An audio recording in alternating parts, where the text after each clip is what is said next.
Depois da recente queda que tivemos no Bitcoin, está rolando nas redes sociais a seguinte comparação. Estão comparando este movimento que estamos vivendo agora no gráfico diário do BTC, né, em formato aqui de um megafone, onde a gente está aumentando a volatilidade no decorrer do tempo, e estão comparando este movimento com este movimento aqui que nós tivemos em 2020, na época que vocês já sabem qual é, né? Nós tivemos aí um cisne negro no mercado muito grande e também estávamos aqui fazendo este padrão, né? Um padrãozinho onde aumentamos a volatilidade, que é o padrão do megafone, onde também tivemos aqui uma movimentação de forte queda e após isso o Bitcoin e as criptomoedas em geral sofreram um fortíssimo pump, né? E estão utilizando exatamente essa comparação. Mas será mesmo que nós estamos vivendo este mesmo padrão gráfico? Será que as confluências são iguais? E é aqui que a gente precisa tomar um certo cuidado. Isso por quê, pessoal? Primeiramente, quando nós estávamos aqui neste padrão de volatilidade, este padrão que antecedeu essa forte alta, o preço do Bitcoin, no auge dessa movimentação, foi cotado a 14 mil dólares. E no fundo desta movimentação, quando nós tivemos o auge do cisne negro, o Bitcoin chegou a valer 4 mil dólares. Então percebam que esta movimentação de queda como um todo foi de 71%.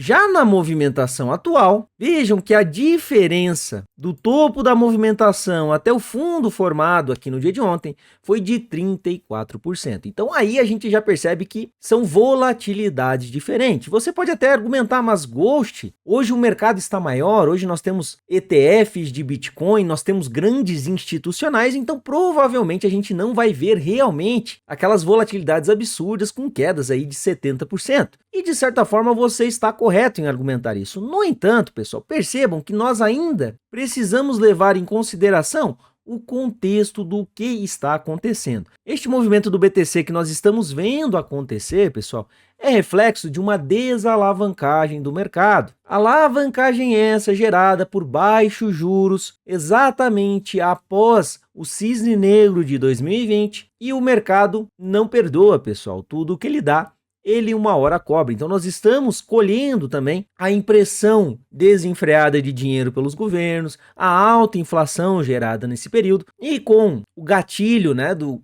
Banco Central japonês aumentando a taxa de juros, nós tivemos aí uma desalavancagem do mercado. Vejam que esta movimentação de queda mais forte no Bitcoin, ela ocorreu em todos os mercados, assim como foi em 2020 no cisne negro. No entanto, aqui nós estamos em realização de lucro e desalavancagem. Enquanto que aqui em 2020, pessoal, a gente viveu um cenário completamente diferente. A gente não estava desalavancando o mercado, nós não estávamos realizando lucro no mercado, nós realmente vivemos algo extraordinário, excepcional no mundo todo, que eu não posso dizer o nome aqui no vídeo, né? Senão o YouTube acaba cortando o alcance, mas vocês sabem o que aconteceu aqui em 2020. Então o contexto, pessoal, é um pouco diferente, tá? Eu acho muito abstrato e até mesmo superficial ficar somente apontando aqui as semelhanças do padrão gráfico, tá? Se a gente olhar duas nuvens no céu, a gente também pode achar semelhanças, né? A história rima, todos esses argumentos eu sei, eu como analista gráfico também, né? Eu utilizo análise técnica para me basear nas minhas tomadas de decisões no mercado, mas a gente também tem que analisar contextos, né? A gente não pode simplesmente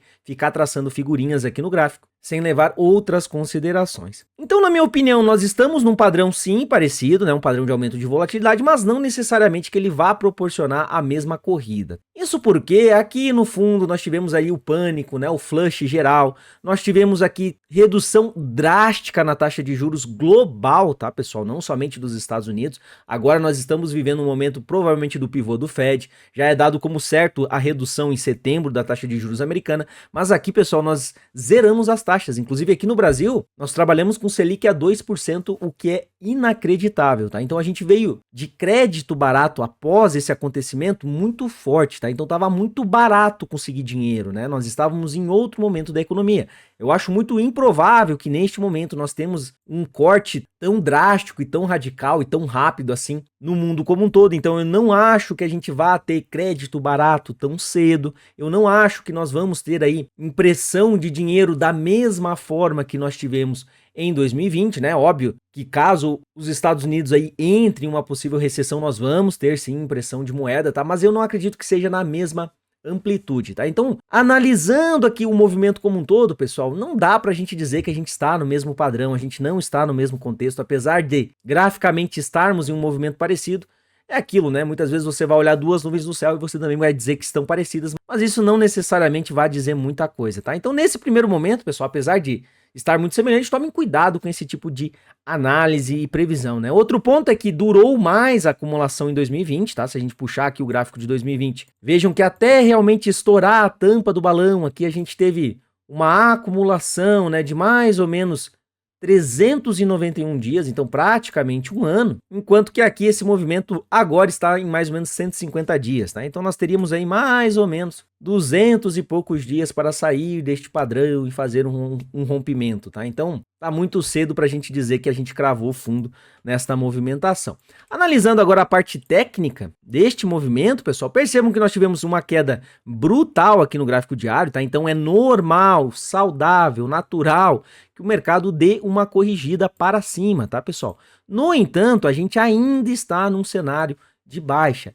Quando a gente tem esse derretimento aqui tão violento, tão forte, a maior probabilidade nesse momento é a formação de um topo descendente, tá? Então, na minha opinião, eventualmente nós vamos formar um topo descendente aqui, seja no diário, seja até mesmo aqui no 4 horas. E após a formação desse topo descendente, né, eu até tracei aqui alvos de Fibonacci para essa retração, e após essa retração, aí sim a gente vai ver a força do movimento, tá? Então, caso o preço consiga se manter acima desse último fundo, aí sim a gente está formando um fundo ascendente em relação ao fundo anterior, abrindo espaço para a força compradora, romper o topo formado, fazer um pivô de alta e aí sim podemos dizer que estamos em uma estrutura mais favorável para a compra. Neste exato momento, pessoal, apesar da alta, né, e apesar da alta forte que a gente está vendo no mercado cripto como um todo, vejam que é só uma recuperação da queda. Então, por mais que o BTC subiu 16% desse fundinho, a estrutura gráfica ainda é de baixa, né? Só que a gente caiu demais.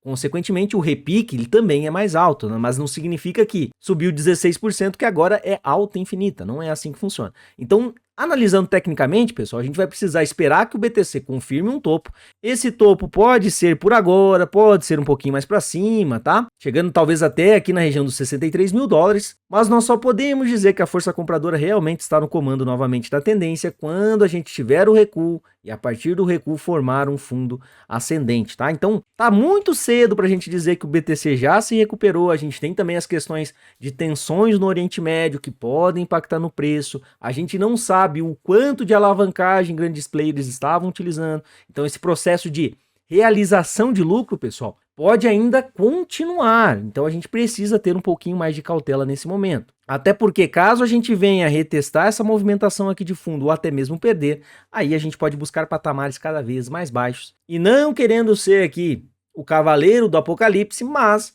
nós podemos sim acabar vivenciando uma correção mais prolongada, tá? E aí um mini bear market, por que não, tá? Mas aí é assunto mais pra frente, né? Não adianta a gente ficar dando uma profeta de mandinar. Inclusive, muito cuidado com essas análises, né? Como eu disse pra vocês, análise técnica, pessoal, sempre vai ter dois lados da mesma moeda. Nós vamos ter a possibilidade da alta, mas nós também vamos ter a possibilidade da queda, né? Um bom analista técnico, um bom trader, um bom investidor, ele analisa a probabilidade. E o que eu mais estou vendo aí nos últimos dias, né? Desde domingo que a gente teve essa movimentação mais forte, é um monte de gente dizendo que avisou.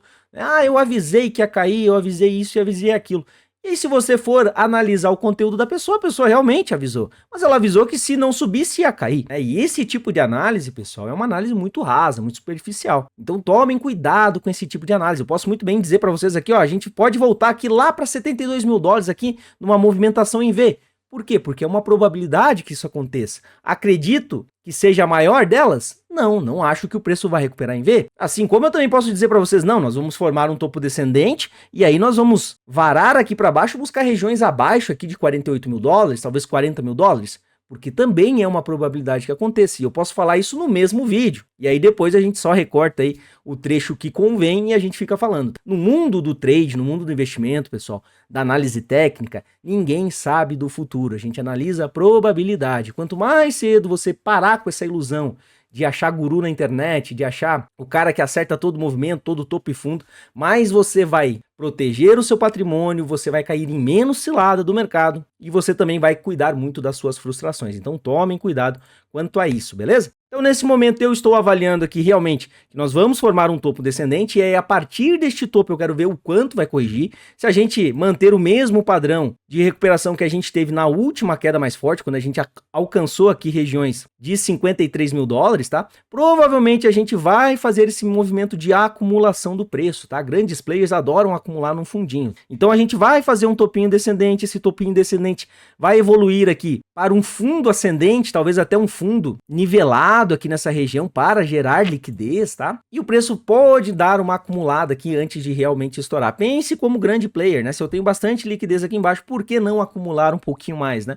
Grandes players precisam de bastante liquidez para agir e nesses movimentos aqui a gente percebe que é gerada uma liquidez enorme, tá? Então nesse momento eu não compraria BTC, por exemplo, agora, tá? Até realizei alguns trades scalp aqui no mercado, pegando essa movimentação de repique, tá? Trades curtos, já realizei lucros, agora realmente eu vou esperar o mercado parar de subir, fazer uma correção e aí a gente pode avaliar o quão grave é essa correção, né? Se é uma correção para fundo ascendente, para retomada de alta ou se realmente é uma correção mais profunda, o que pode levar o mercado a sangrar mais um pouco. Então nesse momento é aguardar, pessoal, é aguardar, tá? O mercado não tá tão forte assim como muitos pensam, tá? Não é hora, na minha opinião, de dar all-in, a gente tem que ter um pouquinho mais de cuidado, porque isso aqui realmente pode ficar um pouquinho mais feio. Na parte quantitativa, no momento de gravação desse vídeo, a gente percebe que o Open Interest, que é o dinheiro alavancado no mercado de futuros, tá, pessoal? O Open Interest agregado, então pega todas as corretoras, inclusive a CME, tá bem abaixo, né? Apesar de a gente estar numa movimentação interessante,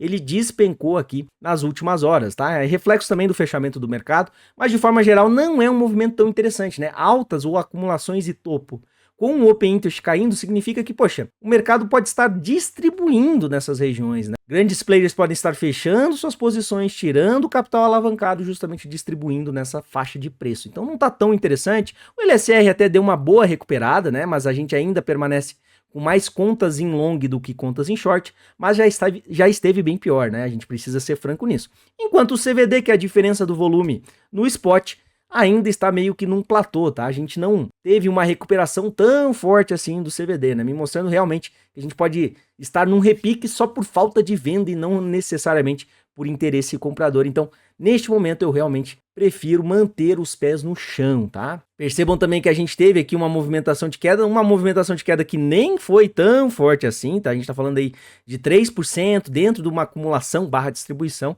e mesmo assim a gente teve aí praticamente 11 milhões de liquidação em long no BTC, então a gente tá vendo muita euforia, muita animação. Apesar do indicador de medo e ganância mostrar que realmente o mercado tá bem paranoico no medo nesse momento, a gente vê muita criação de conteúdo ainda com FOMO, né? O pessoal muito animado, então eu tomaria um pouquinho de cuidado, tá? Então lembrem-se, né? A gente está num padrãozinho parecido com 2020, graficamente, desenhando ali, até estamos, tá? Mas tem que ter aquele contexto geral, né? O contexto não é o mesmo. Além do que, a queda de 2020 foi bem maior e a duração deste padrão também foi bem maior. Então, na minha opinião, a gente está criando aqui um padrão próprio. E para o curto prazo, eu realmente estou esperando um topo descendente, correção no preço, e aí nesse momento de correção é que eu vou tomar novas decisões. Inclusive, se você quer acompanhar essas decisões, não se esqueça de se inscrever no canal, deixa o like e eu te vejo no próximo vídeo. Muito obrigado e tchau!